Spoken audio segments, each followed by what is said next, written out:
저는 사실 선생님이 말씀하신 대로 해봤던 것 같은데 어느 순간엔가 제 생각이 먼 미래로 가 있는 걸 종종 발견하거든요. 어느 순간 진짜 생각이 뭔가 모터 달린 듯이 쫙 이날 이거 해야 되는데 저거 해야 되는데 등등으로 투두리스트로 확 넘어가서 이건 명상이 아닌데? 라는 생각이 드는 거예요. 초심자가 특히 주의해야 될 상황 같은 거 있을까요? 이렇게 삼천포로 빠지는 애들에 대한 뭔가 조언? 명상을 잘 하려고 하니까 문제에 빠지는 것이거든요. 네, 그래서 잘하고 싶어요. 근데 뭘 잘한다는 건 좋죠. 그러니까 잘한다는 건 좋은데 잘 못하면 우리가 금방 흥미를 잃게 되니까. 네, 그런데 사실 명상이라는 것은 잘하고 못하고가 명확히 존재한다고 하기 어려운 개념이에요. 명상이라는 걸 해보겠다고 마음을 먹은 의도가 각자 있을 텐데 그것은 결국 어떻게 펼쳐지는 삶이든 내 삶을 잘 수용해 보겠다는 뜻이거든요. 그러니까 내가 때로는 되게 잘 나가고 때로는 좀 못 나가도 그 모든 걸 내 삶이라고 받아들이겠다는 마음이 우리한테는 좀 필요해요. 그래서 그렇다고 하면 내가 오늘 명상을 하겠다는 의도로 일하기 전에 뭐 1분간 내가 좀 심호흡을 좀 해봐야지 라는 마음을 가지고 시작을 했어도 뭐 누군가는 1분 사이에 졸 수도 있고 내가 원하는 대로 1분이 잘 될 수도 있고 뭐 몇 초 안 지나서 막 오늘의 투두리스트를 생각할 수도 있잖아요. 그런데 사실 내가 그렇게 하고 있다는 걸 받아들이는 게 명상의 핵심입니다. 네. 혹 삼천포나 투두리스트로 빠지더라도 그러고 있다라는 걸 알아차리면 아는 된다는 것이 거죠? 핵심이에요. 네. 그리고 그렇다는 걸 알고 내가 오늘 뭐 마음이 되게 바쁘구나. 내가 오늘 할 일이 진짜 많아서 지금 잠깐 하기 전에 숨 고르려고 했는데도 계속 이렇게 생각으로 자꾸 마음이 빠지는구나. 이걸 이제 알고 오늘 그런 날이니까 너무 이렇게 바빠지지 않게 더 다독여 봐야겠다 라고 이제 그렇게 케어해주면서 다시 내가 의도한 1분간의 뭐 호흡으로 다시 돌아가려고 해보는 거죠. 그래서 사실 명상에 잘한다 못한다 라는 표현이 아주 적절하진 않지만 그럼에도 굳이 잘하는 게 뭘까를 붙여보자면 이렇게 홀리하게 머무르는 게 명상을 잘하는 게 아니라 그냥 수없이 생각은 떠돌아다니고 수없이 나는 산만해지는 게 너무 당연하지만 그럼에도 내가 의도한 어떤 호흡이나 뭐 몸의 무언가로 마음을 계속 데려오는 게 어떤 의미로 숙련된 명상가가 되는 과정인 거죠. 그래서 우리한테 필요한 마음은 명상조차도 잘하려고 하지는 말자. 요게 되겠습니다. 네. 쌤은 많은 사람들에게 명상 요가를 안내해 보셨잖아요. 대부분의 사람들이 명상을 쉽게 하지 못하는 이유는 뭔가요? 사람들은 원래 안 하던 걸 쉽게 못 합니다. 우리 살면서 한 번도 달리기 안 해본 사람이 러너가 되기까지는 시간이 많이 걸리잖아요. 그리고 그죠. 했다가 많은 사람도 되게 많잖아요. 다 똑같아요. 그냥 익숙하지 않아서 습관이 잘 안 들어서. 근데 이제 명상도 다른 활동이랑 마찬가지로 연습하는 거거든요. 그래서 조금씩 연습하다 보면은 이 관성이 붙어서 그렇게 지속하기가 어렵지 않을 수도 있어요. 그래서 첫 번째 이유는 안 하던 거라 그렇다. 낯선 거라, 익숙하지 않은 거라. 그게 제일 크고, 두 번째로는 건강한 음식이 아주 입에서는 즉각적으로 즐겁지 않을 수도 있듯이 이 명상의 맛이라는 게 아주 미묘하고 느리게 느껴져요. 그 이유가 또 클 수 있어요. 요즘은 워낙에 빠른 시대니까 내가 뭔가를 취했으면 이 결과를 우리가 빨리 맛보고 싶어 하거든요. 그죠. 이 도파민 중독이 괜히 나오는 게 아니죠. 하면 바로 느낌이 딱 오기 때문에 하는 건데. 맞아요. 그래서 그 지점이 좀 어려운 이유일 수도 있어요. 명상이라는 것의 결과가 이렇게 빠르게 느껴지지 않거든요.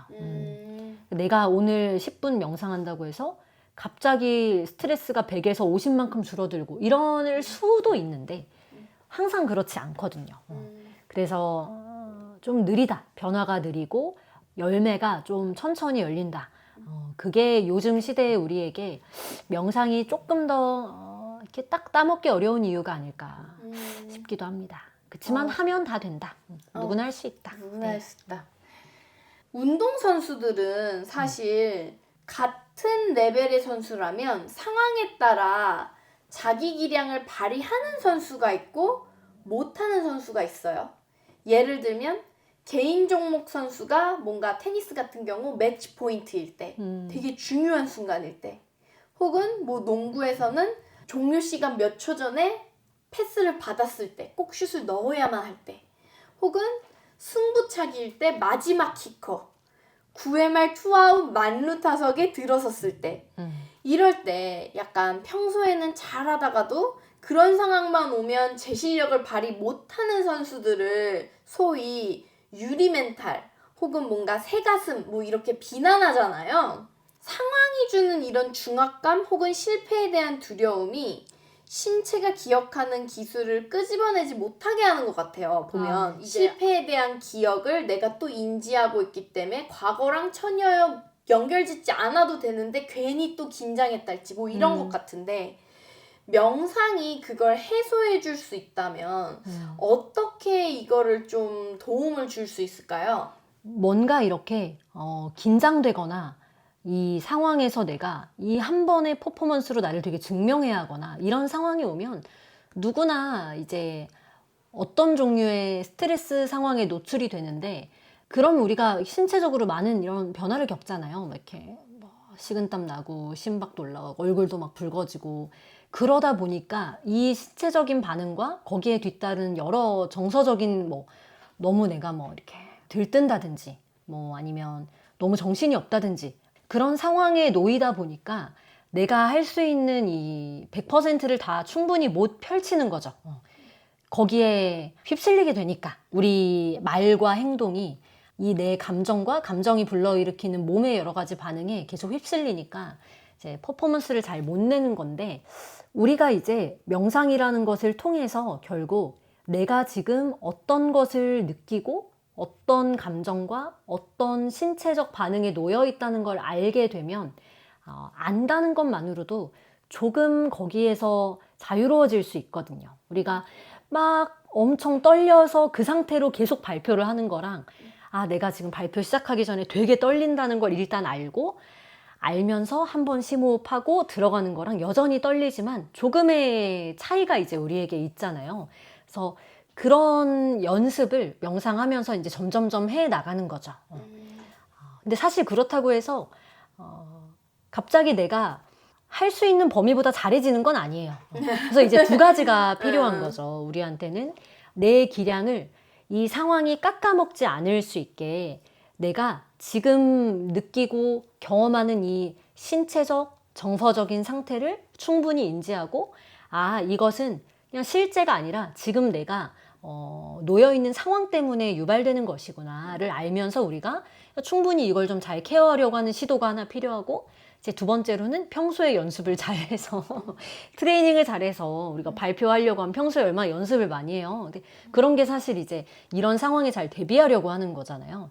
그러니까 내가 평소에 실질적인 노력으로 그 행위를 위한 실질적인 연습으로 내 실력을 이제 충분히 잘 쌓아서 어떤 상황에 내가 놓여 있든지 간에 내 이 평균치를 높여서 잘 대처하려고 하는 연습, 이 두 가지가 이제 같이 가야 되는 거죠.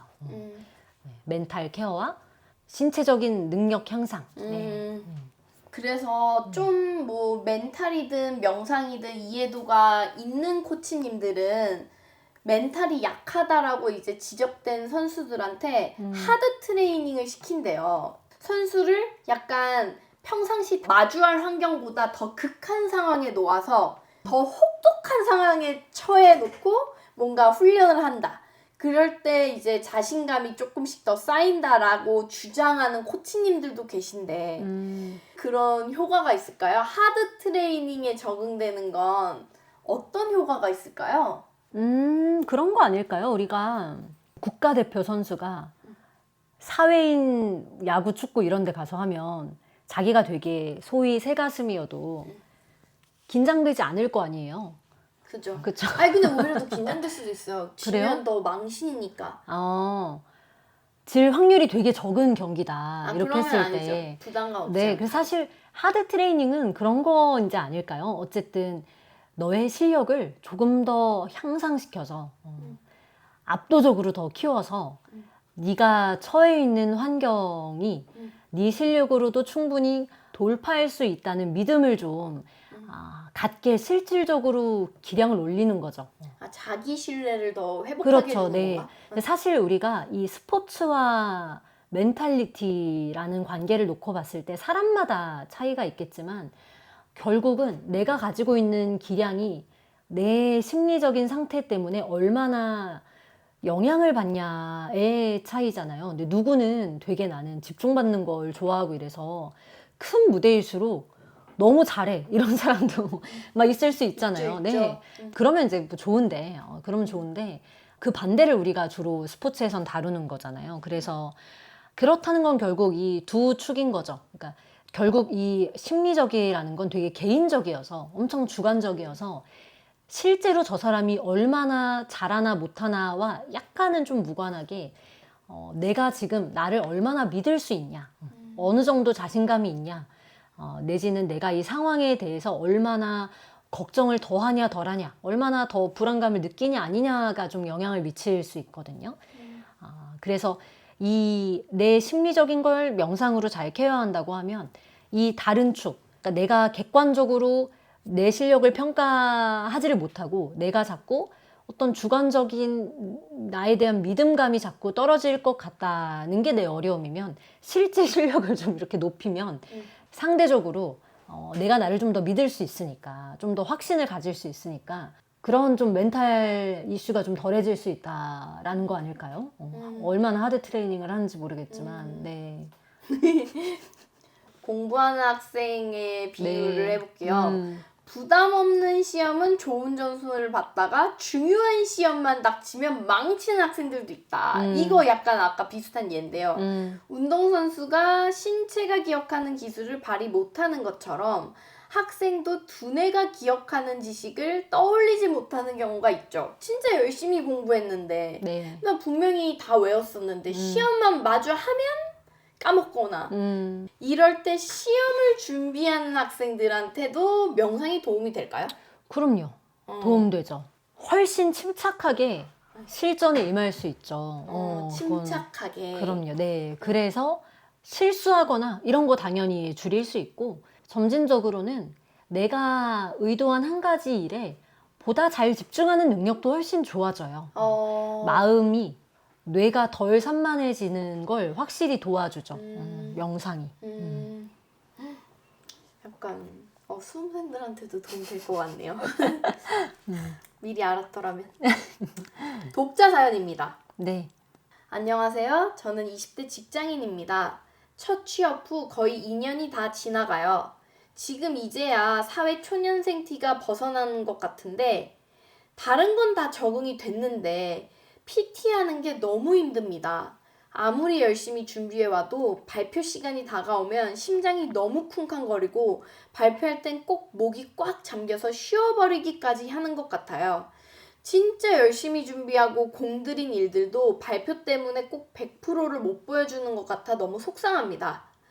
요가나 명상이 이런 데에도 도움을 줄 수 있을까요? 도움이 됩니다. 이거 될 수 확신에 있죠. 네, 도움이 된다. 될 수 있죠. 네. 이 상황이 나를 잠식하는 것에서 약간 거리를 둘 수 있어요. 우리 되게 중요한 업무 전화, 뭐 중요한 전화 같은 거 할 때 이렇게 한번 이렇게 마음 가다듬고 하잖아요. 이제 마치 그런 것처럼 엄청 긴장되고 심장이 너무 뛰고 막 이렇게 목소리도 염소 소리 나오고 이런 상황에서 내가 즉각적으로 여기에 딱 투입되는 거랑 한 번 숨 고르고 투입되는 게 되게 다르거든요. 그래서 단기적으로는 내가 이 상황을 조금 더 침착하게 대처할 수 있는 힘이 분명히 생기고 조금 더 길게는 사람마다 누구나 긴장되는 상황에 놓이면 당연히 이런 반응을 보이지만 각자 조금 더 내면에 깔려있는 깊은 이유가 있을 때가 많아요. 그러니까 나는 잘하고 싶은데 또 못할까 봐 막 긴장이 된다든지 아니면 뭐랄까 뭐 이 상황에서 남들이 나를 보는 것 자체가 되게 스트레스풀한데 그 이유가 뭔가 내가 뭐 예를 들어 어린 시절에 되게 발표하다가 막 실수했던 트라우마가 있다든지 뭐 이런 식으로 다들 한 겹 더 깔려있는 자기만의 어떤 깊은 이유가 보통 있거든요. 우리가 명상을 통해서 계속해서 현재에 초점을 두려고 하면 점점 계속해서 내 패턴을 마주하게 되면서 내가 느끼는 어떤 스트레스 상황에 기저에 깔려있는 나만의 이유를 더 디깅하게 돼요. 점점점 자연스럽게. 네. 그래서 이제 그러다 보면 조금 더 장기적으로는 내가 늘 이 상황을 어려워하는 이유를 제대로 직면하다 보니까 요거를 좀 풀어가는 그 키를 얻을 수 있죠. 네. 두 번째 사연입니다. 네. 안녕하세요. 러닝이 취미인 대학교 2학년 학생입니다. 요새 여러 매체에서 명상의 장점에 대해 다루는 걸 많이 보고 관심이 생겼어요. 명상에도 하루에 한 번 정도 도전해보고 있습니다. 근데 사실 명상이라는 게 좀 막막하기도 해요. 아침 명상이 좋다고 해서 일어나서 몇 번 시도해봤는데 뭔가 눈 감고 이런저런 딴 생각하다가 다시 잠들어 버렸어요. 명상 도대체 어떻게 해야 하는 걸까요? 남들은 그냥 한다는데 전 괜히 좀 어렵게 느껴지네요. 내가 지금 시도하는 방법을 잘 이해하는 게 중요한 것 같아요. 예를 들어 내가 무슨 유튜브를 틀어놓고 한다. 그러면 이 가이드가 나에게 요구하는 어떤 디렉션을 좀 충실하게 따라보는 게 의미 있을 것 같아요. 아니면 내가 어떤 책을 읽으면서 책에서도 뭐 알려줄 수 있잖아요. 그러면 그 방법을 좀 정확히 이해하고 그걸 숙지해 보려고 하는 게 중요한 것 같아요. 첫 번째로. 네. 그리고 두 번째는 뭔가 잘 모르겠거나 너무 안 된다고 해서 너무 금방 포기하지 말고 조금 해보자 라는 정도. 네. 이렇게 딴 생각만 너무 드는데 이게 맞나 싶어서 보통 그럼 우리가 그 다음날 안 한단 말이에요. 네. 근데 그 대신 뭐 한 일주일이라도 우선은 좀 해보자 이런 다짐이 있으면 좀 좋을 것 같고, 그다음에 세 번째로는 질문할 사람이 있으면 좋을 것 같아요. 그래서 내가 뭐 어떤 선생님한테 배운다 그러면 이런 의문들, 내가 지금 이렇게 하는 게 맞나 이런 걸 좀 점검을 좀 받아본다든지, 내가 유튜브에 뭘 보고 있다 그럼 댓글을 좀 남긴다든지 이런 식으로. 사실은 명상이라는 게 방법에 따라 크게 다르지 않을 수 있는 것도 맞지만 어쨌든 눈에 보이지 않는 걸 다루는 영역이다 보니까 그냥 가만히 나 혼자 마음대로 하면 굉장히 엉뚱한 곳으로 갈 수도 있거든요. 그게 딱히 안 좋을 수도 있어요. 오히려 뭔가 그냥 내 생각대로 어떤 행위를 계속 하는 것에 그칠 수도 있거든요. 그래서 일단 내가 의도와 의지를 가지고 명상을 시도한다면 여기에 어떤 마음이 있는 거잖아요. 그러니까 이 방법을 좀 충실하게 따르면서 어떤 선생님 혹은 뭐 가이드 해주는 누군가와 좀 소통을 해보는 게 도움이 될 것 같습니다. 혼자서만 너무 하는 것보다는 조금 이게 맞나? 뭐 이럴 때마다 한 번씩 대화 나눠보는 거, 그럼 어떨까 싶어요. 이 러닝 하시는 독자분께서. 네. 오늘은 명상 요가의 안내자인 김보경님과 함께 멘탈과 명상에 대해 이야기를 나눠보았습니다. 다음 시간 더 많은 이야기를 함께 하겠습니다.